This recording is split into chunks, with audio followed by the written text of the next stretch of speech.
Bună! Numele meu este Mihaela, iar azi sunteți pe canalul meu. În acest videoclip voi spune explicația numelui Kate. Știu că nu am postat de o săptămână, însă vă promit că la vară voi fi mai activă pe canal, deoarece voi avea timp să filmez, voi avea timp să editez, voi avea timp să postez.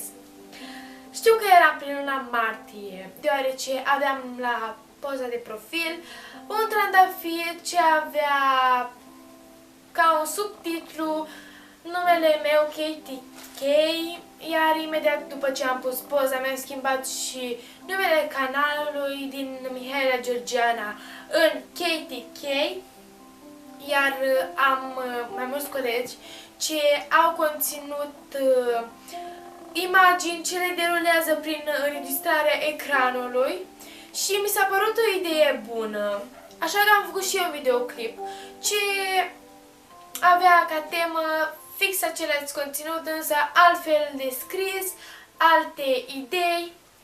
Am făcut videoclipul, l-am postat pe YouTube, însă după 2 minute am realizat că nu este ceea ce vreau pe YouTube și că nu vreau să am un conținut ca acela și nu așa depășesc această frică de a vorbi în public.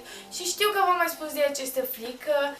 Știu, vă voi mai spune despre această frică, deoarece este complet adevărat, pentru că am o frică imensă și chiar astăzi mi s-a demonstrat acest lucru. Știu că este un video scurt, însă dacă v-a plăcut acest videoclip, nu uitați de un like, de share, de subscribe și nu uitați de clopoțel să fiți primii care vedeți videoclipul și cu voi am fost Mihaela, iar noi ne revedem data viitoare. Pa!